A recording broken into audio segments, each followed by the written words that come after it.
Okay. Hello, everyone. Good afternoon, one and all present here.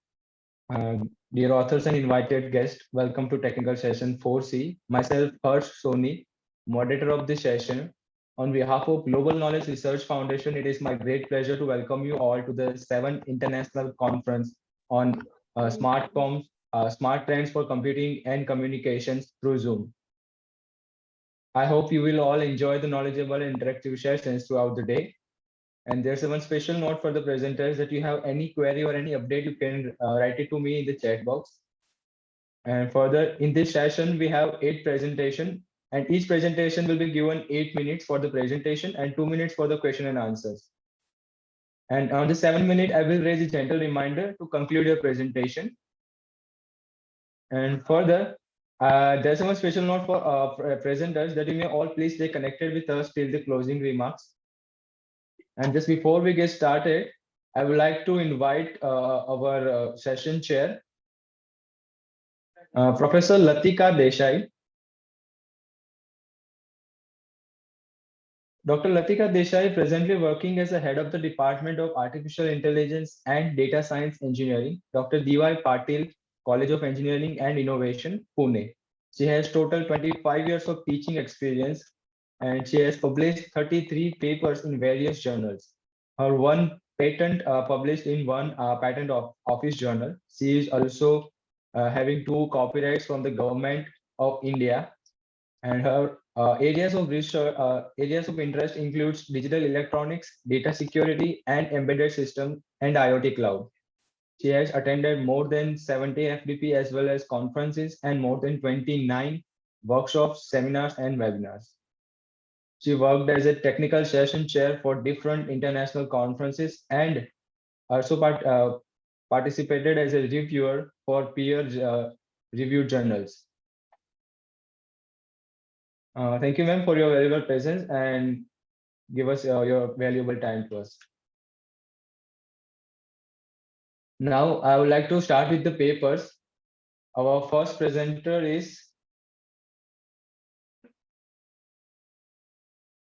Ram Kumar Bagaria, and he is presenting on calorie measurement for raw vegan diet using deep learning networks.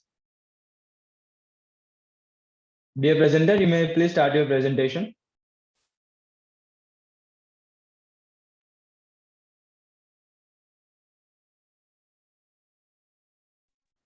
Yeah, hello. Good afternoon, everyone. Good afternoon. Can you hear me? Yes, sir, we can hear you. Okay. So let me share my screen.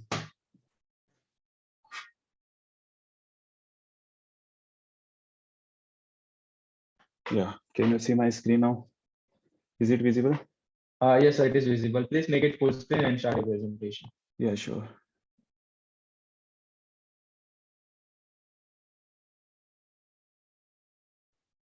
Yeah. So we have written this paper on calories measurement using raw fruits material, and we are using deep learning. So here I am Ram Bagadia, and my peers are Shivani Shrav, Harisudha, and Dhanalakshmi ma'am. So here the content table is first we are giving introductions, and then motivation, like how we decided for this idea, doing on working on this project, and innovations, and scope, abstract, and all other things. Then finally we will go to methodology and conclusion for this project. So we all know that calories are energy is very important for our body, and so to maintain to measure this energy, we use calories as the unit, and anything that we are consuming, that should be within a limit. It should not be deficiency of that, and there should not be excess of that. So to measure the calories that we are taking, we have designed this model. And by taking excess calories, there can be obesity and other health issues. So we have designed this method to measure the calories that we are taking from our food. And why? So the question is that why we are going towards the technology. We are like, we can maintain this in a copy or anything else, but according to some surveys, like teenagers from age 13 to 17 are rapidly changing towards these technologies. Now the smartphones and laptop everyone is having, so it becomes more easy to keep record of your calories and your diet in technical terms. So here the motivation is for the project that we have to measure the calories and we have to give a better health to people so that people can use this method to maintain a good diet and a better health. Some of the health issues are obesity, overweight, which lead to diabetes and other all heart disease problems. So we are here to solve them. And this is the innovations of idea that we are using faster RCNN algorithms to classify multiple foods in a single image. So faster RCNN is one of the CNN method for image object detection in an image, and the output it gives is much faster as compared to its previous models. So we are using this model, and it gives real time of calculations of the calories. So the scope of the project is to reduce the disease that are due to excess taking calories in excess and or due to calories deficiency. So our purpose is to reduce their diseases. So here the abstract is that everyone knows that food is very important for all the living beings on earth, and measuring the food and taking a good quality of food is even more important than taking a food.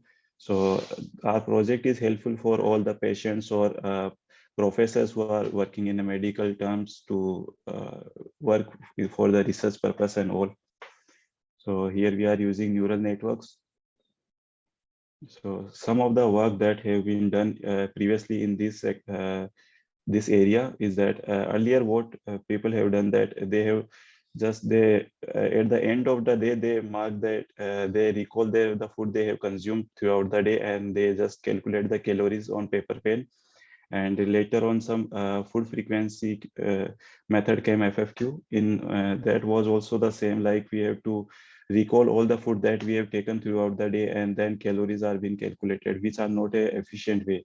So later on some technical things came, like website applications and other applications in which calories are measured on the basis like we have to put name of the food and then it gives the output of the calories, but they are not very efficient, and the number of classes that it contains food was a limited classes, like it does not contain much wide broad range of that question. So and the latest versions in this one are the methods where image segmentation is being used, but the problem is that it can only classify a single image in a food image. So that is that was not the perfect method. Like if we see the plate, so it contains multiple foods, but the previous methods are efficient only for a single class of food. So we have designed this method by working on that many multiple foods can be classified in a single image. So here are some of the limitations of the present system, that the previous methods perform high when there is a single food in a plate, but it struggles when there is multiple foods in the image. And the runtime is also not convenient, as it take much time as compared to like when we are running in such a technical world, advanced technologies, the processing time should be minimum. Means we are like we give as an input, we are giving image, the answer of calories, that calculated calories should be instantly. So for the real time use of the applications, we have used faster RCNN. So here the methodology is faster RCNN. First, we give image as input, and then it classifies the regions where the objects can be present. Then it compare the previous image with the proposal region image, and then it put a box around that object which we are finding, and then give the probability to that box, and then as output. So here the first step in our method is to train the model. So here what we are doing initially, we are taking three fruits, apple, orange and banana, and giving 80 images per food for training, and we trained a model. Afterwards we are using that model to classify other foods of this category, of this class. So first we have to take 80 images per food class and then do an annotation. So in annotation we mark the object in that object of interest in that image, and then that with the help of label img tool or roboflow and other applications, there are multiple applications available. So we are marking the objects and then we are training our model. After once the weighted model is trained, we can use that model to further classify the objects. So this is the input that we are giving to train our model. So with the help of label img tool, we have just label all the fruits. Then we are giving into faster RCNN algorithm to train the model, pre-trained model. And then we are using that model to further classify the testing images that are given by the user through a smartphone camera or a laptop webcam. So this is a block diagram of the model. So this is a basically image, and that image is with the help of convolution layer, that regions are being allocated in that image, and afterward that regions are being classified use, and ROI polling helps us to mark the perfect like the perfect box around the object, and then probabilities are being given to them, and output is being given to the user. So this is how the region proposal network work. First, it put the anchor box around the interest object. Then it gives certain probability. And if the region proposal first element is 1 and the second element is 0, then it is classified as background. And if the region proposal represent first element as 0 and second element is 1, then it is classified as the object. So faster RCNN here, it uses support vector Sorry to machine. interrupt you, sir, but we have last 1 minute. Oh, actually, I need some 2 minutes, sir. I will Please finish try it to complete shortly, in shortly. Yeah. Now given time. just okay. Now just result is left. So give me Okay. just 2 minutes. Okay. Okay. So here in faster RCNN, we are using support vector machine is being used as to classify the objects. So boundary was here. We have given threshold value as 0.7. So any object having the probability above 0.7 will be considered as an object of interest. Otherwise, the rest will be neglected. So here how the our object prints the output, and we have given 563 classes of foods and vegetable. And so here is like a user is giving this image as input, and this is the output that we are giving to users. So with this help of application, we are calculating calories of each food, and this is how we are giving.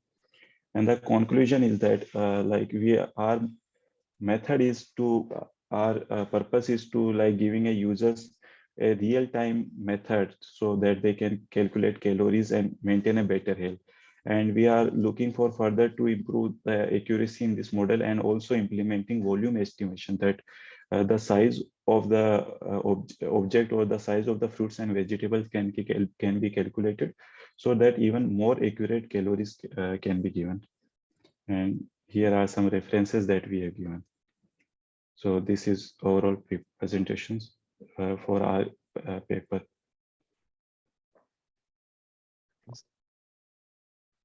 Ram, your presentation is informative. Yes, thank you, ma'am. Your question, actually, while training the models, what problems you are faced? Can you elaborate? Ma'am, actually training model, ma'am, like faster RCNN take much more time. But once we train the model, ma'am, afterwards predicting like testing images are much faster, but like it is taking too much time as compared to ma'am YOLO and other methods. But ma'am, YOLO, what is problem with that latest methods, ma'am, YOLO, and that they work better in video method when we are giving video as input, ma'am. But for images, ma'am, faster RCNN is good. And ma'am, collecting ma'am large amount of data, ma'am, that's a Okay, and challenge. what about the accuracy you achieved? Ma'am, here we are approximate, ma'am, like we have given ma'am, in the starting phase, we have given only 3 fruits. So the accuracy is about 99%, ma'am. But as we increase our input, ma'am, size, accuracy decreases. Like around, ma'am, 90% it give accuracy after we train around 60 food classes. And where actually this is you are applied for the real time anyway. Yes, ma'am. Yes, ma'am. Thank you, Like, Ram. Thank you. okay. Thank you, ma'am. Harsh, Yes, ma'am. continue. We'll move forward for next presenter. The next presenter is N. Pravina, and she's presenting on a comparative predictive analysis of machine learning algorithms for SIW bandpass filter. Dear presenter, you may please start your presentation.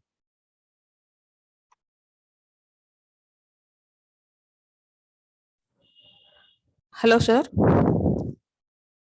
Yes, Hello. ma'am. Sir, am I Yes. audible? Okay. Good afternoon to one and all gathered here. I'm N. Pravina. I'm a research scholar. I'm going to present the topic on comparative predictive analysis of machine learning algorithm for SIW bandpass filter. So the table of contents are introduction, objective, work, and conclusion. So here, what is substrate integrated waveguide? Substrate integrated waveguide is a planar form of the rectangular waveguide. So here the side walls are realized by the metallic walls. So it is a well-established technology. It can be used over the frequency range of 1 to 100 gigahertz. So and then it has a better features like multi-layer miniaturization and electro-optical control. It can be done using SIW. And this is a research gap between the conventional rectangular waveguide and substrate integrated waveguide. So the design rules for designing the diameter and then width of the SIW is given here. P by lambda C should be less than 0.25 and greater than 0.05. So these design rules should be followed so that the leakage loss and radiation loss can be prevented. And then effective width formula has been formulated as A effective is equal to A minus 1.08 into D squared by P. This is the major formula which controls the frequency of operation of the waveguide. So objective here is to compare the performance of 4 ML algorithms in terms of accuracy score for SIW bandpass filter. So the literature survey is that in all the available literature, any one of the characteristics have been predicted, either S11 or S21. In my work, I have predicted both S11 and S21. So this is the geometry of the structure. It is a SIW square cavity of dimensions 28.4 into 28.4 into 0.51. And then substrate used is RT Durite 5880 and thickness is 0.51 and epsilon R is 2.2 and the center frequency is 6 gigahertz. So it can be used for the C-band applications. And the dimensions are listed out here. The resonant frequency of SIW cavity is given by this formula, and its acronym C is a light speed, W effective is a SIW effective width, L effective is the length, and epsilon is dielectric constant. So its corresponding E field distribution for the first mode and the second mode, and then vector field distribution for the first mode and second mode is given. And then this is the equivalent circuit and then simulated S parameter of the proposed filter.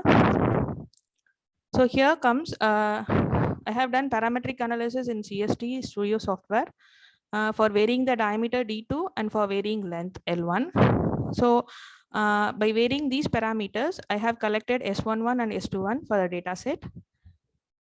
This is a group delay and coupling coefficient of the filter. So the collected data set I have, generated data set I have organized as diameter and frequency. And the simulated data is S21 and S11 and estimated data is S21 and S11.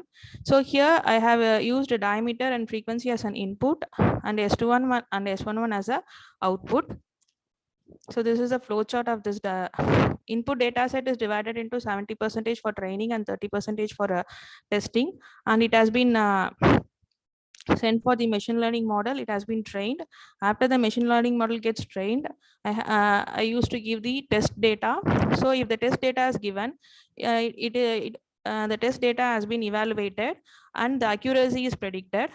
If the accuracy is good, the model can be used. If the accuracy is not good compared to the other models, then again we have to train the machine learning model. So here I have used 4 model, that is XGBoost regression algorithm, random forest regression algorithm, and then decision tree regression algorithm and KNN algorithms. So all the 4 algorithms I have separately trained and then I have tested. So this is a corresponding simulated and estimated data. And then the comparative algorithms response corresponding S21 and S11. Here you can see that the red line is the actual actual output, that is the result which I have got using a CST, that is a red color one, and other dotted lines are predicted KNN, decision tree, XGBoost, and random forest. So all the 4 algorithms have been compared with the actual data. So by comparing these 2 graphs as S21 and S11, KNN gives a better result compared to other algorithms. It can be evaluated based on the score. So in the accuracy score, we can see that decision tree, random forest, XGBoost, and KNN, it gives the corresponding S11 and S21 values. So among the 4, KNN gives the 89% for S11 values and 99% for S21 values. So this is the comparative analysis. And the fabricated prototype of the SIW filter is shown in figure A, and then a simulated and measured result is shown in figure B. So the conclusion is that the insertion and return loss of the filter is 0.9 dB and 25 dB with a bandwidth of 900 megahertz. And the 4 algorithms, KNN, decision tree, XGBoost, and random forest are compared.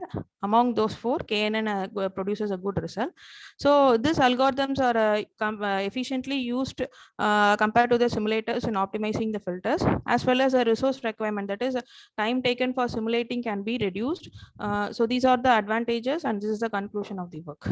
Thank you for the presentation, giving an opportunity to present here.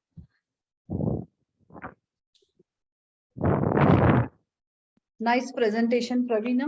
Thank you, ma'am. Thank you, ma'am. You are mentioned you are doing S21 as well as S11, right? Yes, ma'am. Yes, ma'am. How much time you required? Means you have compared your time, execution time, as well as other authors' execution time. Ma'am, actually, I have compared only the accuracy score alone. I have compared, ma'am. Okay. I didn't compare the time taken. Okay. One more thing, you are compared the 4 different algorithms, right? Yes, ma'am. Yes, ma'am. Which you did, right?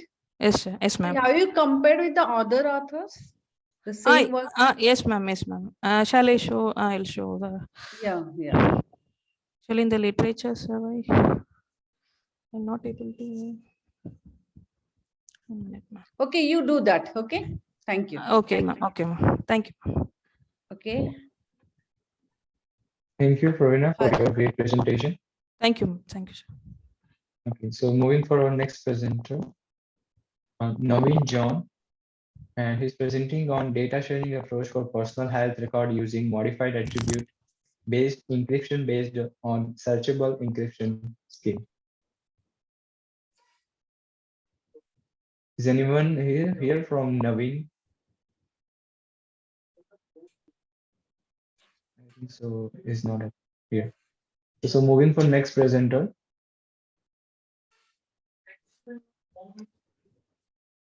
Ahmad Hanif, and he's presenting on deradicalization of mathematical model using SERT compartment.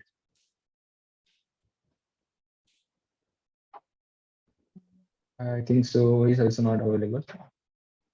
So moving for the next presenter,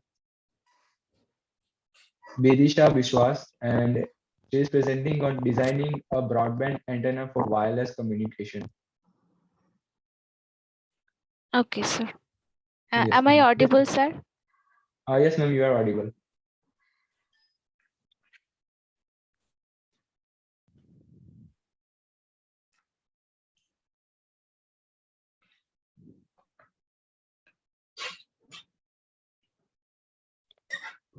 Is it visible, sir? Yes, ma'am, it is visible. Okay. Good afternoon. I am Vidisha Bishash. This is my paper presenting designing a broadband antenna for wireless communication. Now, smart communication and computation requires a transfer of high volume of data between the smart devices as well as very fast and wirelessly also. Now, the current scenario of modern ICT pushes the growth of this high speed and high volume data transfer even more faster. And with the rapid growth of wireless communication, design engineers require a antenna which needs to have larger bandwidth and large gain. This large, not only larger bandwidth and large gain, this antenna needs to be operated very large frequencies also, like 5G mobile telephony as an example. In these, sometimes in the microwave and millimeter wave ranges, in these ranges of large frequencies, there are certain losses which becomes very prominent, and these obstruct the operation of the antenna severely. So dielectric resonator material can be a very good choice in this operating frequency regions because of their non-metal construction. The bandwidth of the antenna made up with dielectric resonator materials is very low, 2 to 3%. But in the contemporary applications of modern communication systems and computation systems, you need to have larger bandwidth and gain. So different techniques evolved to enhance the bandwidth of the antenna as well. Some like slot feeding, parasitic ring placed on the array, introducing air gap between the dielectric material and the ground plane, using different shapes of antenna as well. There are so many techniques. One article is also present which explored the construction of stacked dielectric resonator antenna of two dielectric resonator elements 10 and 32 by G. Makwana and D.K. Godgaonkar. But all these approaches suffer a severe drawback, that is, the gain doesn't remain constant all over the bandwidth. So considering the requirement of this larger bandwidth and gain, we proposed here a construction which is a stacked DRA configuration, in which we placed one DRA on the top of the another DRA. Both the DRAs are placed on a copper ground plane. Then we varied the dimension of the upper DRA from lower value to the higher than that of the lower DRA. We inserted a probe through the lower DRA to excite the DRA, and the radiation in the lower DRA induces the radiation in the upper one. We observed a very good increment in the percentage bandwidth here due to this stacked configuration. So this is basically our structure.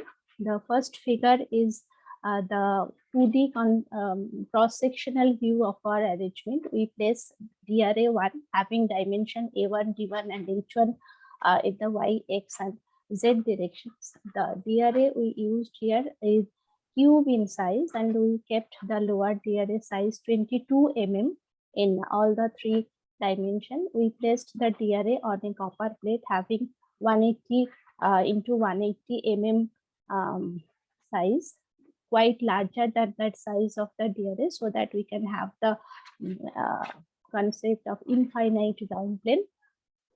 Then we inserted one coaxial probe to stipulate the DRA. The position of the probe is with respect to the center of the DRA1, and the position as well as the length of the probe is determined by the simulation of the structure. We did the simulation using HFSS and soft HFSS, which is a high frequency simulation software. Here we got this length and position to have the antenna resonant impedance nearly equal to 50 ohms. Then we put another DRA, which is we call DRA2 on top of the DRA1, and the size of the DRA2 is varying from 16 to 24 mm. And this is to be noted that the probe is only within the first DRA, which is in the lower position, and the radiation is induced on the upper one. So the second figure is our 3D view of the structure. Design approximation means which we just consider here the fundamental mode of excitation, that is the fundamental field TE111X mode. We considered here waveguide structure model. Our perfectly electric conducting wall is Z equals to 0 wall here, and Z equals to D1, and other Y equals to plus minus A by 2. These three walls are perfectly magnetic conducting walls. And to have the resonant frequency for single DRA, we already also consider waveguide structure, and from that we can have this formula for resonant frequency. FR111 is equal to C by 2 pi root over epsilon 1 kx square plus ky square plus kz square to the power half, where epsilon 1 is the dielectric constant of the DRA material. We kept both the DRA elements of same dielectric constant 25 here. So all the structure we presented here is simulated using HFSS and soft. Now we observe some beautiful results from our simulation results. The first one is the plot of dimension ratio versus percentage bandwidth and gain. Dimension ratio we mean to say D2 by D1, where D2 is A2 is equal to B2 is equal to H2. That is the size of the upper DRA, which is varied from 16 to 24, and the lower DRA dimension is D1, which is 22. We observe 24 percentage bandwidth at nearly D2 by D1 is equal to 1. That is the point where both the DRA size are equal.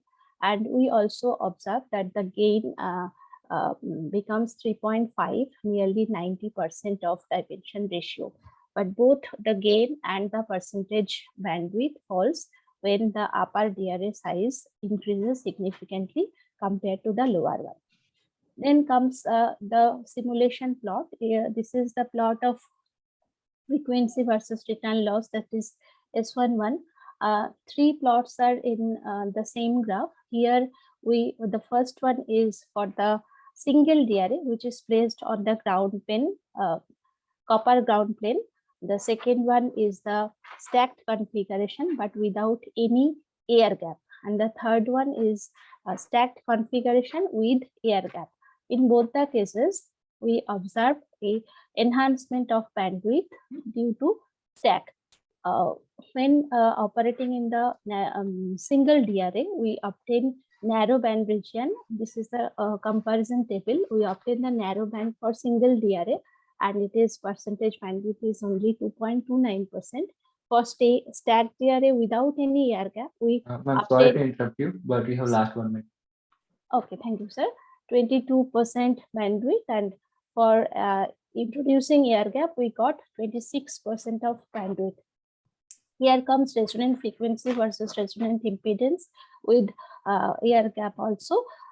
It is increasing both the cases with the increase of air gap, but the rate of increase got saturated after a certain time. The fourth one is the air gap versus percentage bandwidth and antenna gain. Here we also observe that 5 to 6% extra enhancement of bandwidth due to the air gap from 0.5 to 4 mm. Here the gain also becomes 6 when the air gap is nearly 3 mm. After that, it reduces considerably. So we can conclude from the simulation experiment that the narrowband DRA can be used as wideband applications using this stacked configuration, and also as there is no metal loss in the dielectric material, we can have this kind of antenna in the application of microwave and millimeter wave applications.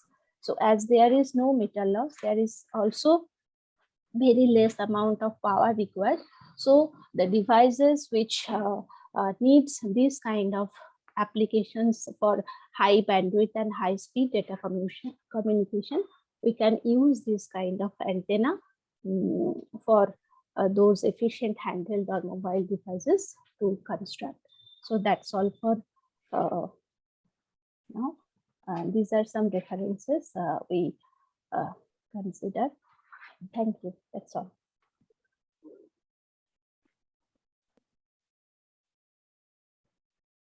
Dibisha, Yes, ma'am.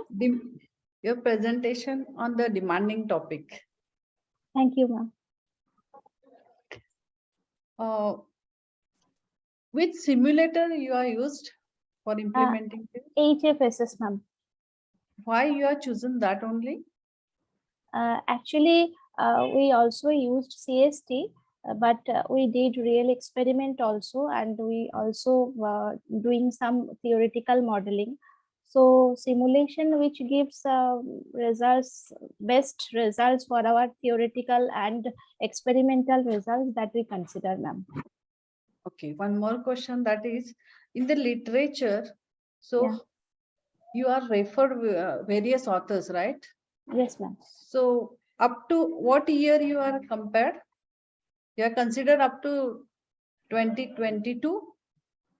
Yeah, ma'am. Because we are doing all these experiments on DRA, not only using this stacked configuration, we are also doing the parameters variation, like probe length variation, using effect of probe length variation, using that also.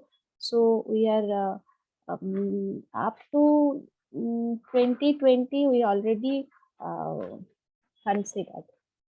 Okay. Thank you. Okay, ma'am. Thank you. Hand over to her. Yes, ma'am. Thank you, Virisha, for your nice presentation. Thank you, sir. Okay, so moving for next presenter. Our next presenter is Pooja Mandal, and she's presenting on emotion recognition from EEG signal, a survey. Dear presenter, you may please start your presentation. Okay, sir.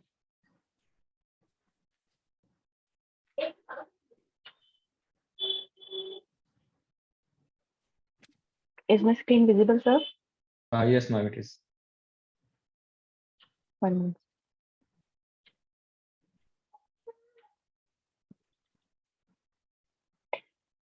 Good afternoon, everyone.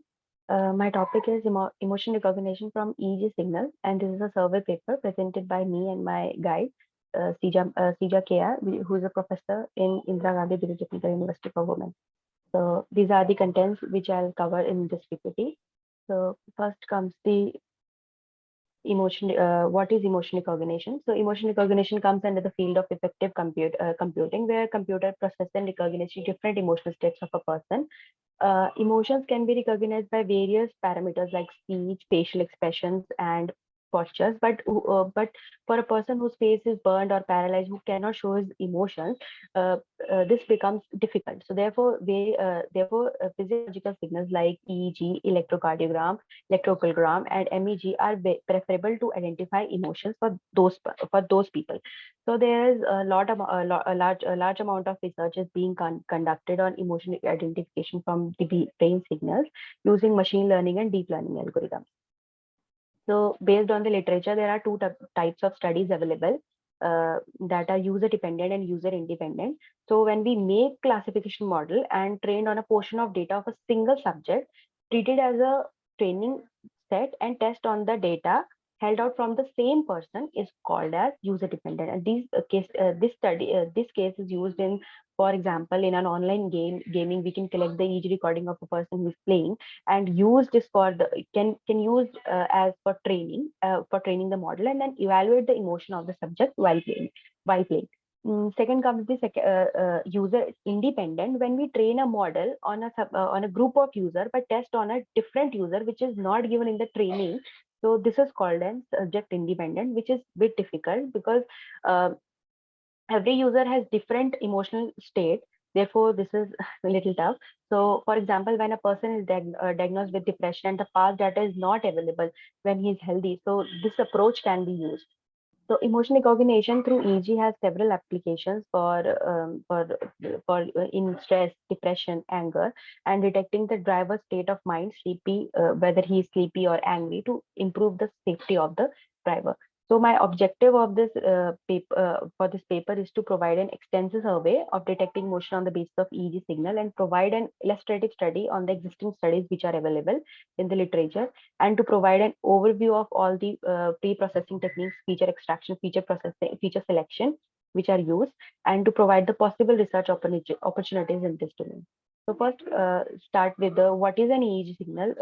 So EEG signal is a signal which is measured by like some person is made to watch or to uh, listen a stimuli. A stimuli can be a video or music, can be anything.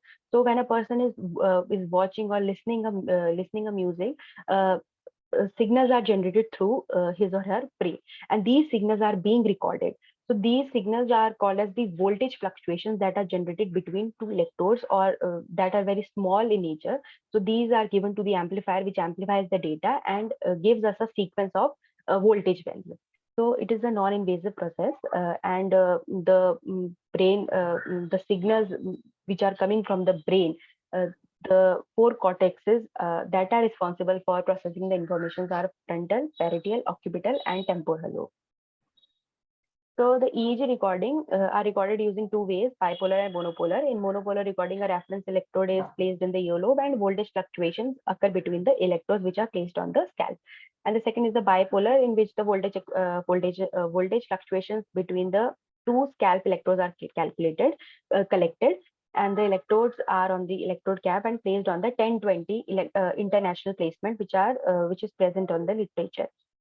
Okay, now there are emotion models through which we can classify our emotion. So there are two types of emotion model. First is the basic and the basic emotional model, and second is dimensional emotional model. Based on the literature, many researchers have worked on dimensional emotional model, which are 2D and 3D in nature. So in 2D, basically the emotions are classified on the basis of valence and arousal. Valence go from positive to negative, and the arousal go from active to passive. And third is the dominance. 3D model consists of dominance, and arousal and valence are the 2D planes. Okay, so these are the benchmark data sets which the researchers have used till 2022. So these are Dreamer, Deep, Seed, and many other data sets.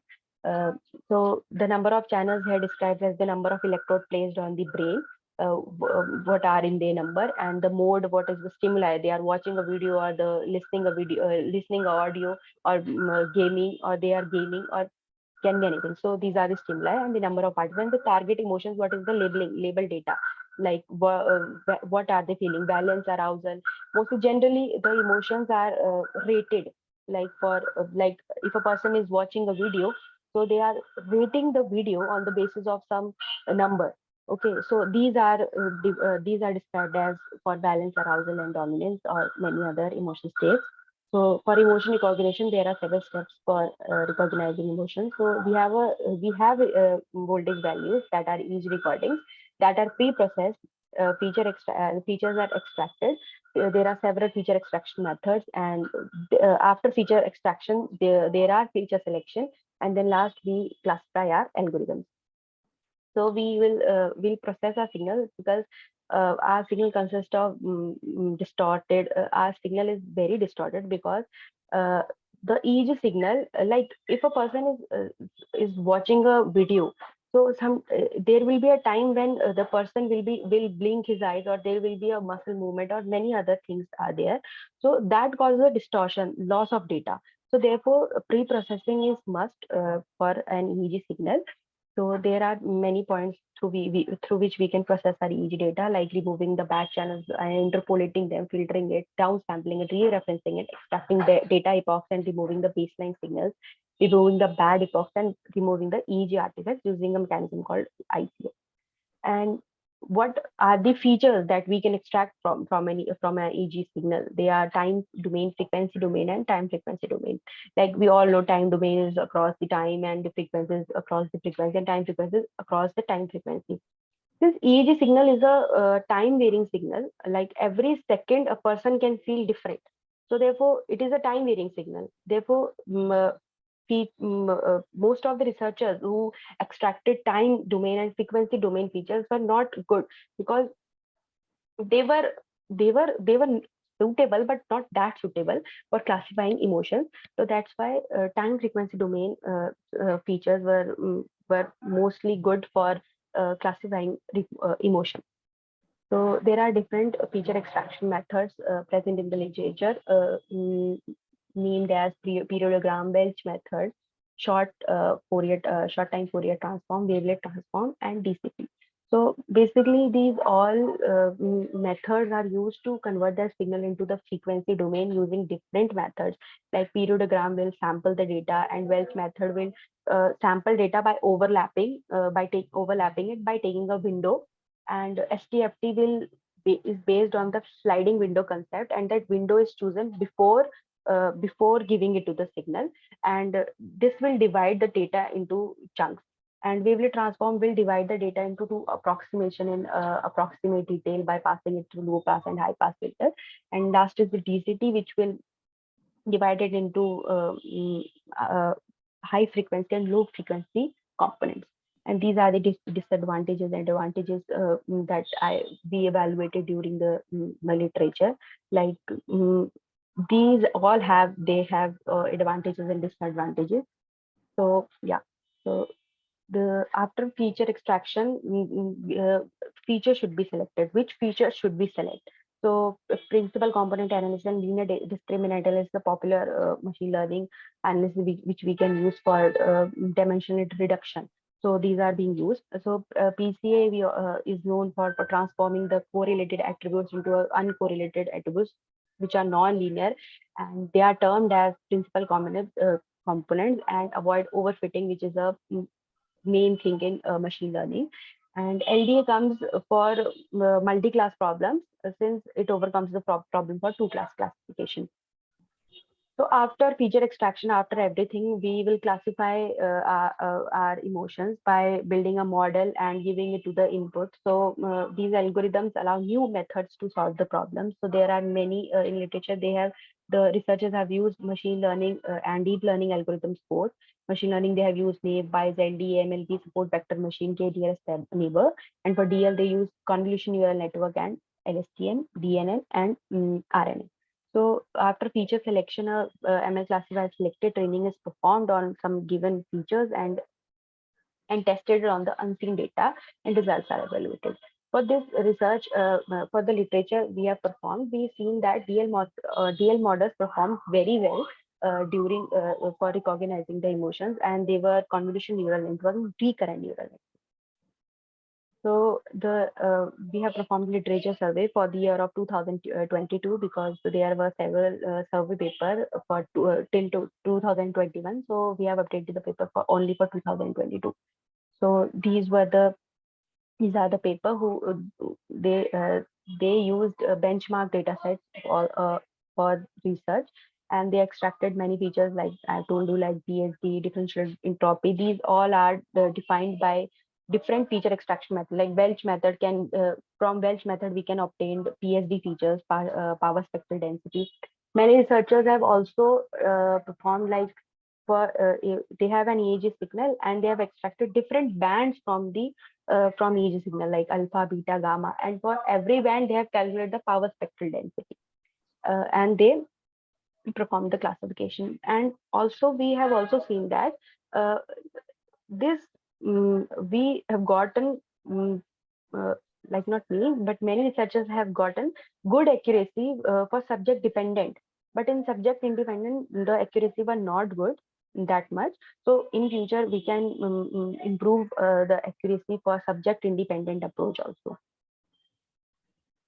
So also many features many researchers have Sorry to interrupt you, ma'am, but you have last 1 minute. Okay. Given raw EEG or pre-processed EEG, we can also give raw EEG in deep neural network. So yeah, so we can evaluate. Last is the evaluation of model, like how we want to check like what is our model performance. So we can use a different evaluation metrics available in machine learning. So for two-class classification, we can use binary classification. We can use accuracy, precision, recall, and for regression, we can use mean square error and mean absolute error. So for using that, we have a true confusion matrix, which consists of true positive, false negative, and true negative. So these are all the corresponding formulas and the description of the evaluation matrix. Last is my conclusion. So this review compiles and processes all the easy signals and feature extraction methods and classification algorithms for several researchers. And we are mostly focused on the deep learning and machine learning techniques for detecting emotions. Also, we not only reviewed the methodology, but also provide a guide to researchers how to use those techniques and analyze that experimental standard data set used for the EG. And last, this will help our future researchers to perform research in the field of emotional learning, build an efficient emotion detection system for different algorithms. As in my differences, thank you. Any questions, ma'am?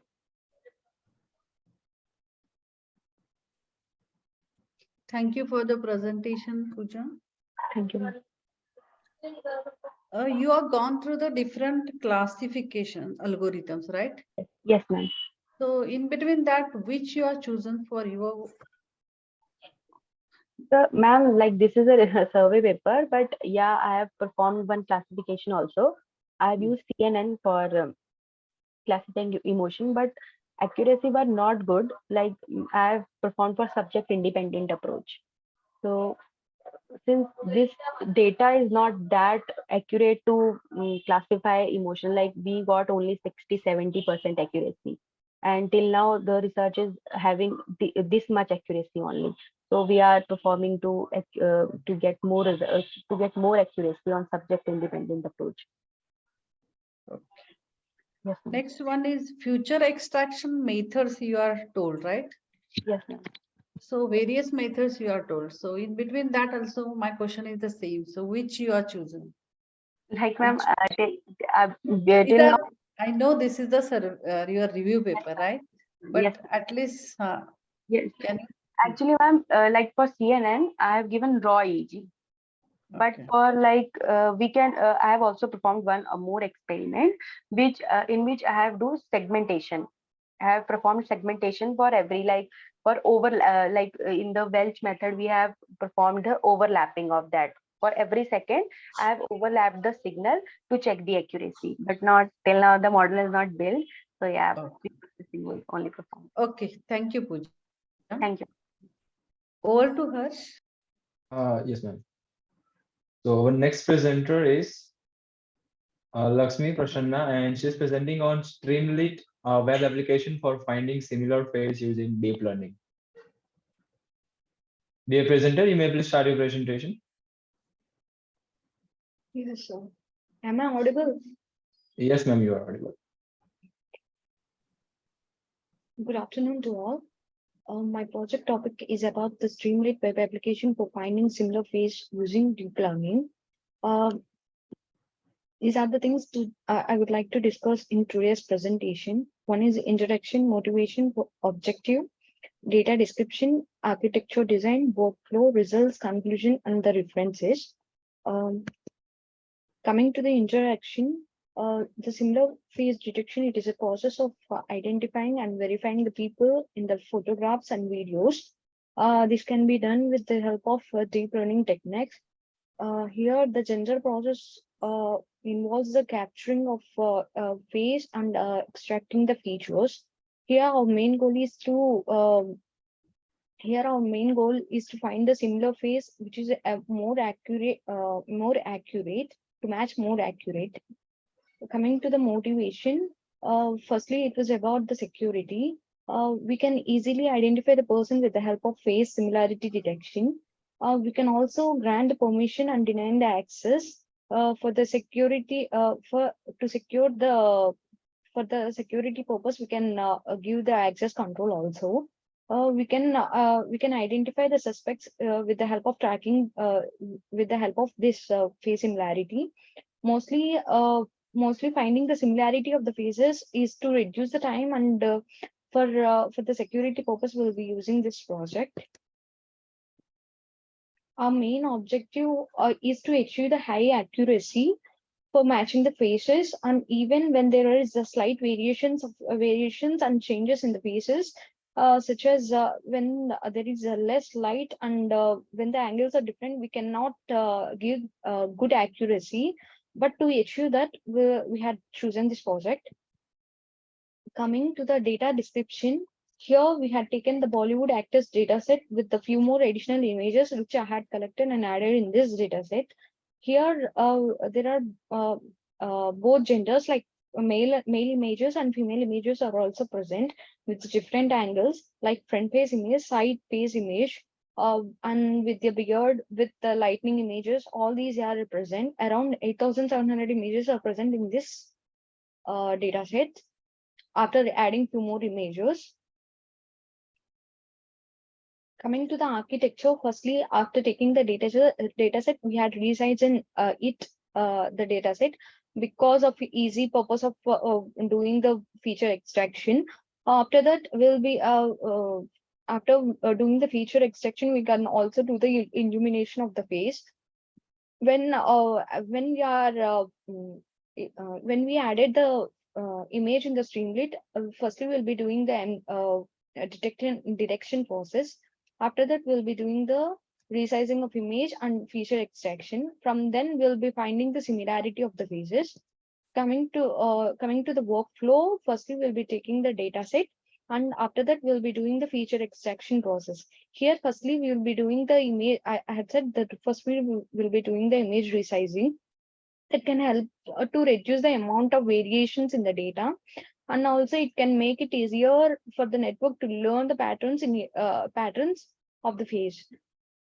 Here, for the feature extraction purpose, I had used VGG face. It is used for the purpose of feature extraction from the image, and it has multiple layers. In the VGG, the VGG face is a pre-trained deep learning neural network that was trained on the large data set of faces. Coming to the MTCNN, coming to the illumination of images. Here, the illumination is about the light that is present on the picture. Here, we are using the gamma function for the illumination of images to adjust the brightness of the image. If the image is having the it has more light, so that we can find the person easily. But when the image is darker, we cannot find. So that we are using here gamma function. When the gamma function value was greater than 1, it will have more brighten image. When the gamma function is less than 1, the image will get more darker. Here in this project, we had used the 4 different gamma values. One is 0.5, another one is 1, another one is 1.5 and 2.0. We had used these gamma values when for the illumination. And coming to the next part, MTCNN. It is a deep learning based face detection and alignment method that is used to detect the face part in an image and videos. Here we had three stages. One is provisional network. It is used for extracting the initial features of the face, and the second stage is RNet. It will remove the non-face images and focus on the more facial images such as ears, nose, mouth, and all. Coming to the ONET, which is output network. Here it is similar to the RNet. Sorry to interrupt you, ma'am, but you have last 1 minute. Okay, so it describes space in more detailed manner.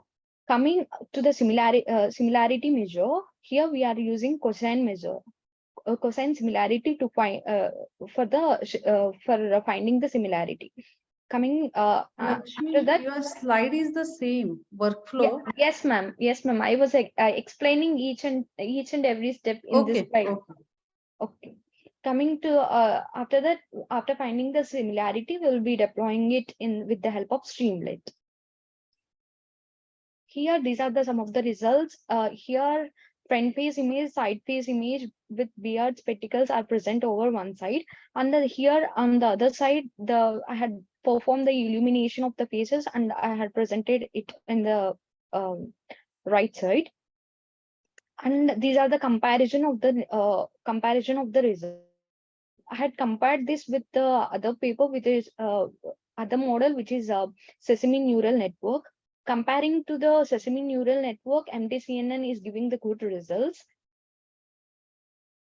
In the conclusion part, as I said, I have used a feature extraction for the VGG phase, and illumination is performed using gamma function, and MTCNN for the phase detection purpose. And coming in the front phase, we had got around 100% of accuracy. In the side phase, we had got 90% of accuracy. With the beard, we had got the 99%. With spectacles, it's 67%, and illumination of face is around 80% of accuracy. These are the sum of differences. Thank you.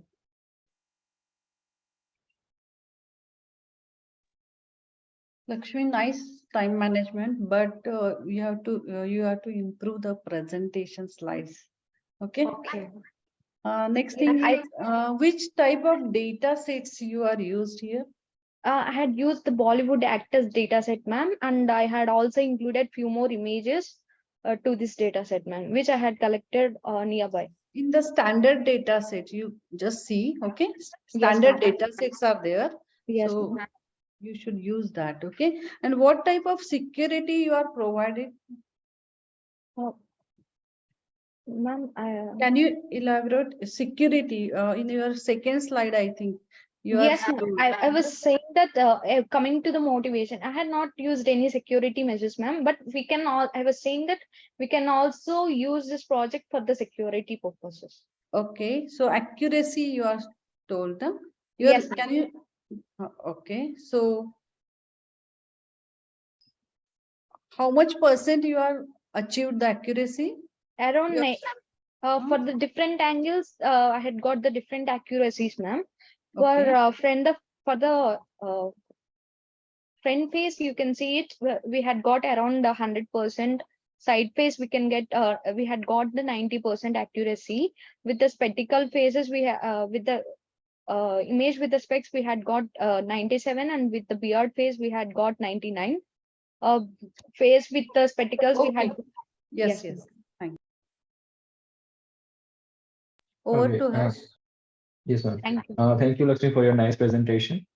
Yes. Thank you. One of the presenter is here. Actually, he's in different session. His name is Arun. Arun, am I audible to you? Yeah, yes, sir. Yes, sir. Arun, I think so. You are in 4B number session. Sorry, sir. Your session number is 4B. Actually, you have to join the session because the session chair and the host are waiting for your presentation. Okay, okay. So should I go to the session B? Yes, sir. Okay, okay. Thank you. I am going to that. Okay, sir. Thank you. Okay, so moving for our next presenter. Our next presenter is Sanjay Hanji, and he's presenting on towards performance overview of mini batch K-means and K-means, case of four-wheeler market segmentation. Dear presenter, you may please start your presentation. Yes, just give me a second.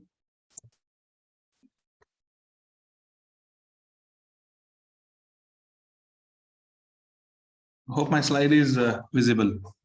Yes, sir, it is visible. Yeah. So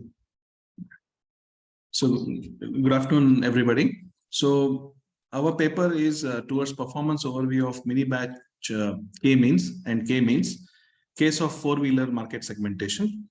This is myself, Dr. Sanjay Hanji, and I have my co-author also in here, Professor Savita Hanji. So I'm from Department of Management Studies. So my main concern is about the customers. Okay, the technological, economical, and social advancements are leading to ever evolving customer tastes and preferences. And understanding and satisfying their needs have always been a challenging task for marketers. So in such a context, marketers cannot satisfy all the needs of all the customers, because each and every customer has its own needs and preferences. So what marketers do is they resort to a technique called as market segmentation. Now, what is market segmentation? It is defined as the process of dividing the market into consumer groups or clusters with similar needs and preferences. So why do they do this? Because they can classify a heterogeneous market into homogeneous groups, and they will target or choose those groups which are suitable for their company, and they target their products and services to those groups. Now, to do market segmentation, clustering algorithms are very helpful in computer science, and we marketing people, we always resort to cluster analysis. Now, cluster analysis is an unsupervised machine learning technique which discovers and identifies groups related to data points based on similarity of measures that everybody knows. But the thing is, clustering algorithm has many different types of clustering algorithms, that is hierarchical clustering, partitional clustering algorithms, and density-based clustering algorithms. One of the predominantly used clustering algorithms for market segmentation is k-means. This is from the literature, and k-means is widely used. Even other clustering algorithms are also used, but one of the proven technique is k-means. Now, in market segmentation, there is one more algorithm which is a new one, that is mini batch k-means, which is an enhanced version of k-means clustering algorithm, which has proved to be efficient in terms of computational speed and space utilization, especially for big data, the large data sets tested in many applications. And it was proposed by Scully in 2010 in one of the conferences, and ever since it became very popular. However, extant literature has shown that it has quality issues. With the increase in number of clusters formed in large data sets, as the number of clusters increase, the quality of the clusters comes down. And the research gap, what we have found is, even after 12 years of introduction of mini batch k-means approach, the research on mini batch k-means is still in its infancy. There are no much researchers, very less research has been conducted on this. Studies have also found that mini batch k-means clustering has good performance, but not only in terms of computational speed, but also in terms of less memory space usage while handling large data sets. These studies have also reported low quality clusters formed by mini batch k-means, which is an effect caused by number of clusters. Now, this low quality clusters is not formed, according to the literature, it's not formed based on the size of the data set, but it is formed on the number of clusters formed. However, there is dearth of research that examines performance of computational speed and quality of clusters while handling small data sets, because all cannot afford, big companies, they go for big data sets. Small companies, they have to resort for small data sets. Whether mini batch k-means is still relevant for small data sets, that's what there are no researchers. Furthermore, research on performance of mini batch k-means on specific domain on market segmentation is also very scarce.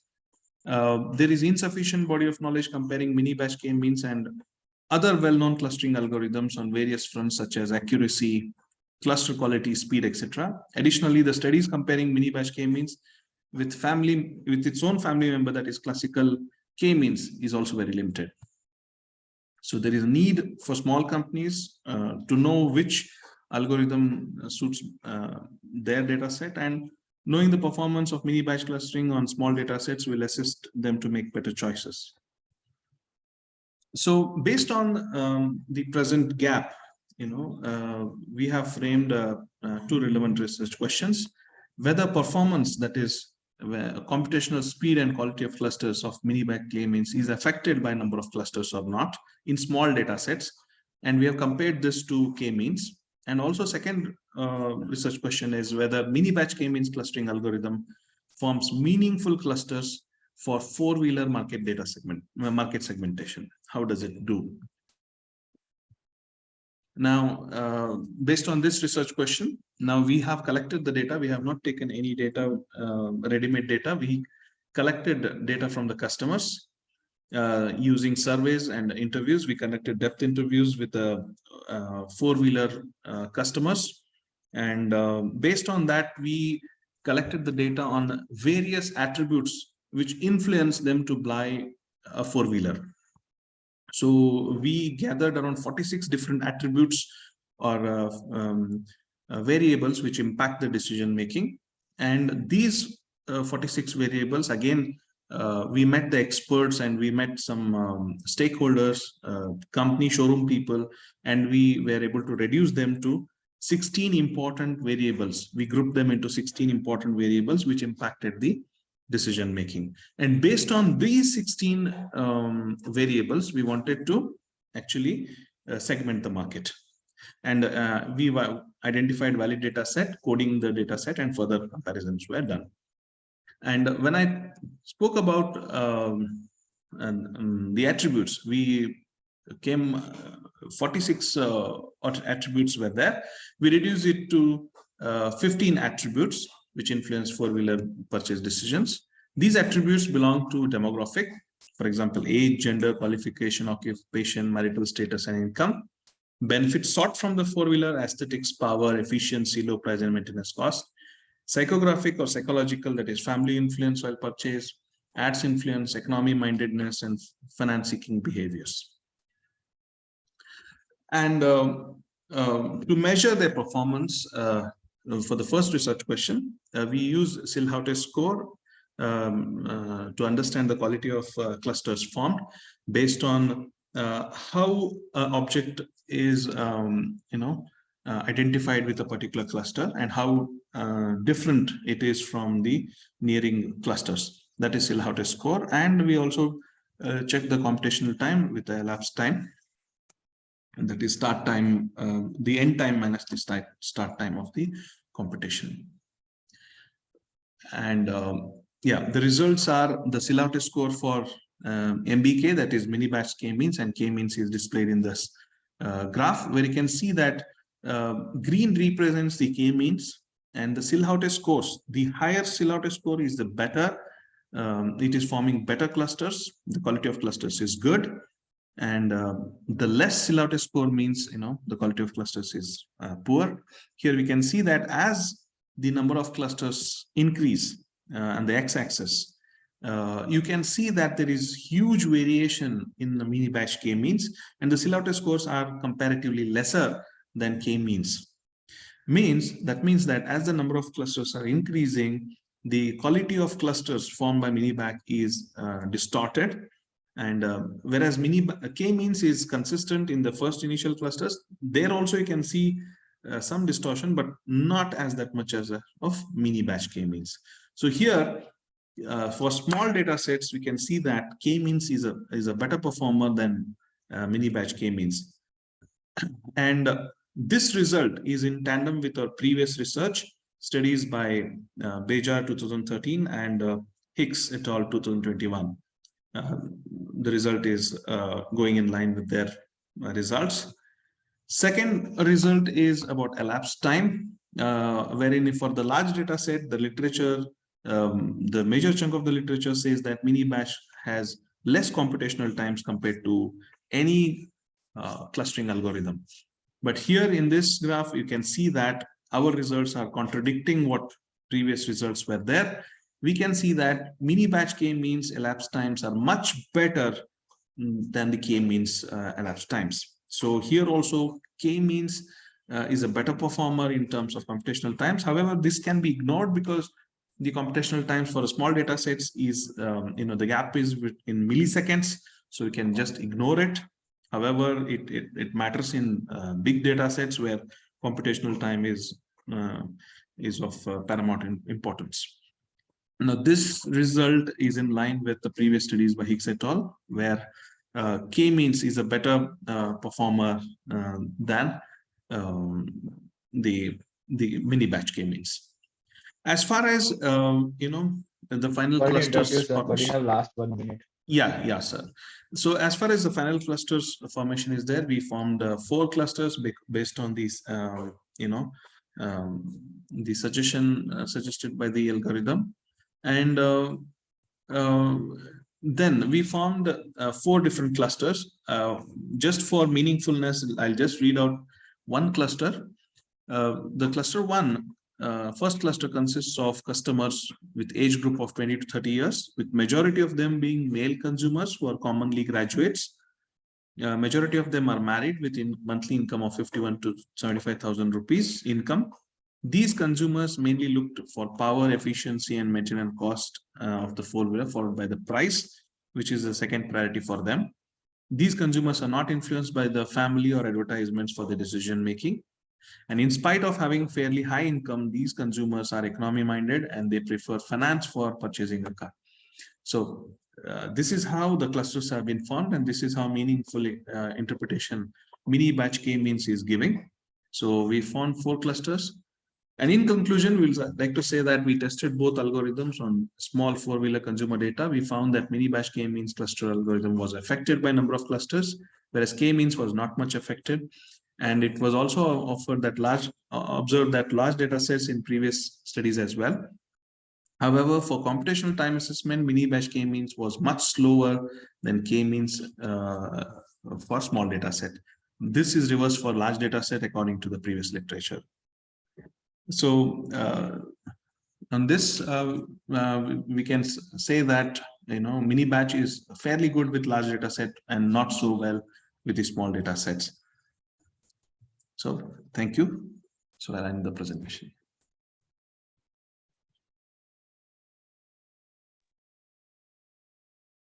Dr. Sanjay, nice Yes. presentation, and very nicely you are elaborated on the research gaps.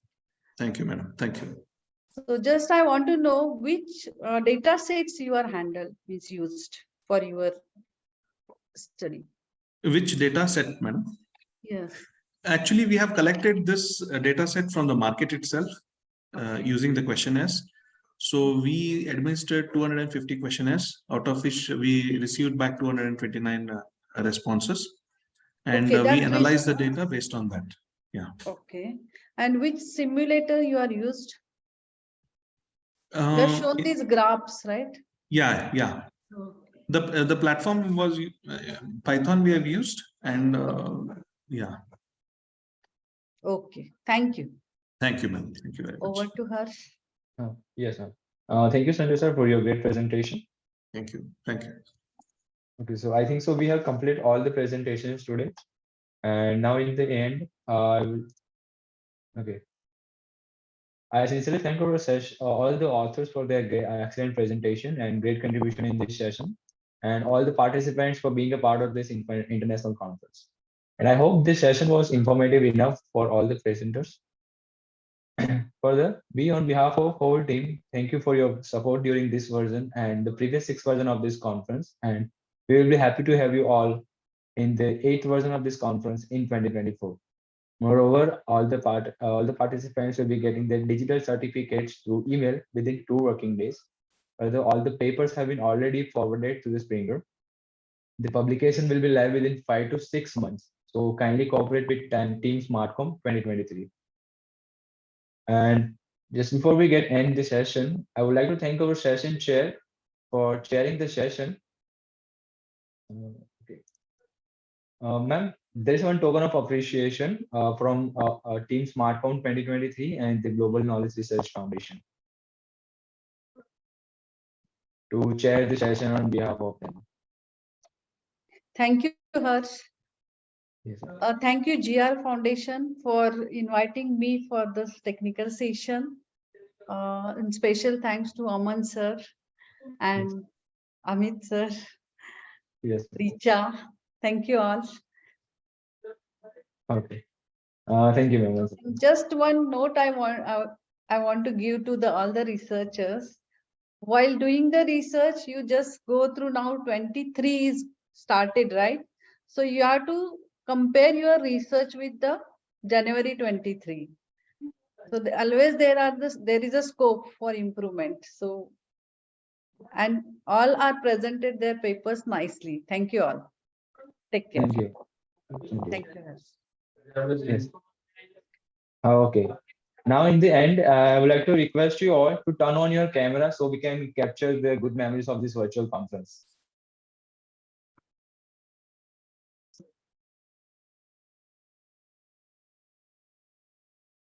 Okay, thank you all. Thank you once again, ma'am. Thank you. All the participants, stay safe and take care.